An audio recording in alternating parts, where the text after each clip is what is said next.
नमस्कार।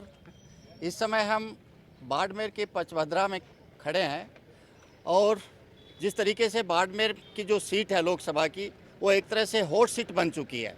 बड़ी बड़ी पार्टियों के जो है ना, यहाँ एक तरह से पेट में दर्द होने लग गया है कि आखिर ये भाटी बवाल क्या है। अब मेरे साथ में उनके सारे समर्थक जो हैं यहाँ खड़े हैं।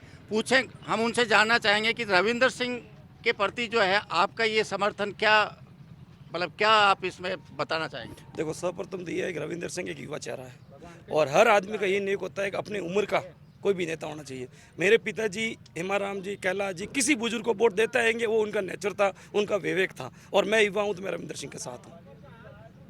नहीं, कैलाश जी तो मंत्री रहे हैं यहाँ के। उससे क्या फर्क पड़ा? उससे क्या फर्क पड़ा? मेरी पचपरा विधानसभा अभी भी पानी के लिए तरस रही है। हाँ, सही है। उससे फर्क क्या पड़ा? पहले अरुण जी ने बोला था मैं पानी ला के दूंगा, 3 महीने हो गए, वो भी तरस रहे हम तो।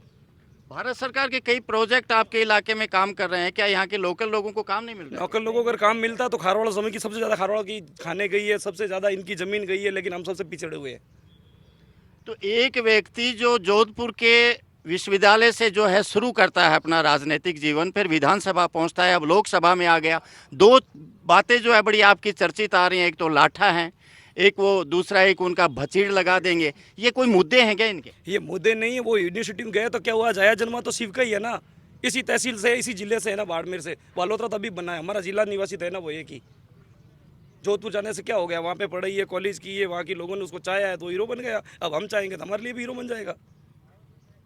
जयपुर से लेकर के दिल्ली तक और दिल्ली से लेकर के बाड़मेर तक बड़ा हंगामा मचा हुआ है। बड़े बड़े राजनीतिक दल, जैसे प्रधानमंत्री हैं, बताया जा रहा है कि उनकी रैली में भी भीड़ कम पहुंची और इनके नामांकन रैली के अंदर भीड़ पहुंची। ये क्या कारण है? वो तो नज़ारा आज का ही देखिए, अभी बालोतरा आया था, आज का तुरंत देखिए 2 घंटे पहले ही।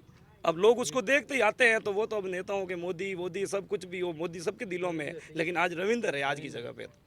ये जो एक आपके इलाके के अंदर जाति फैक्टर बड़ा काम कर रहा है, रविंदर सिंह में भी ऐसी कोई आपको भावना नजर आती है क्या कि वो कोई जाति की राजनीति? कुछ नहीं आती है। आपका क्या नाम है? हम बवराराम देवासी है, देवासी जात चाहते हैं। हमारा देवासी जात का पूरा वोट रविंदर सिंह पार्टी की जाएगा, ये बोल रहे हैं। तो ये जो एक तरह से जो एक रूमर बनाया जाता है कि साहब जाति पाति की राजनीति बना करके एक तरह से माहौल बनाने की कोशिश की जा रही है, तो रविंदर सिंह जो है वो एक चेहरा, जो नया चेहरा, क्या आप बदलाव चाहते हैं क्या आपके इलाके के अंदर? हम बदलाव बिल्कुल चाहते हैं और रविंदर सिंह को लोगों ने चुना इसलिए है क्योंकि वो 36 कौम को एक साथ लेके चलने वाले, उनके मन में कोई जातिवादी को लेके कोई ऐसा है ही नहीं। और अब लोग अब बोलते हो उनका एक कुछ डायलॉग है, लाठा रही हो, तो लोग हर नेता उसको गलत फैला रहे कि कोई लड़ाई करनी हो। लड़ाई नहीं, लाठा रही हो का मतलब होता है मजबूत रहना, और लोग उसको खाली गलत फैला रहे हो, उनका काम है फैलाना। पचभद्रा में आपके रिफाइनरी है और आप कह रहे हैं कि साहब केंद्रीय मंत्री जो कैलाश चौधरी आपके यहाँ से प्रत्याशी हैं बीजेपी के, उनका दखल रहता है और लोकल लोगों को काम नहीं मिलता। क्या बिल्कुल, उनके हर जगह भाई भतीजो, हर जगह बस वो ये जाते हो तो बिल्कुल जातिवाद, ये उनके भाई भतीजे लगे हुए, बस सीधा जाते एक ही काम, मंत्री जी से बात करो। इसलिए लोग यहाँ के पचभद्रा के लोग रोजगार के लिए भी परेशान है, तो इसलिए सभी लोग रविंदर सिंह को समर्थन देना चाहते हैं।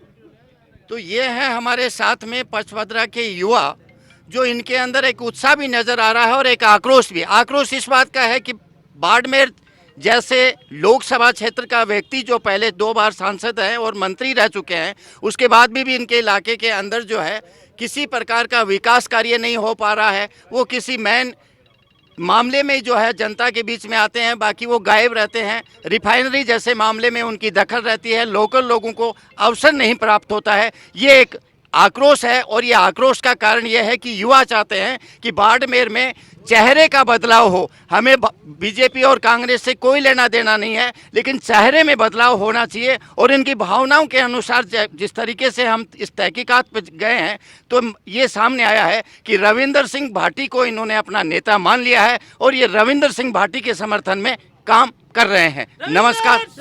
जिंदाबाद रविंदर सिंह, जिंदाबाद रविंदर सिंह, जिंदाबाद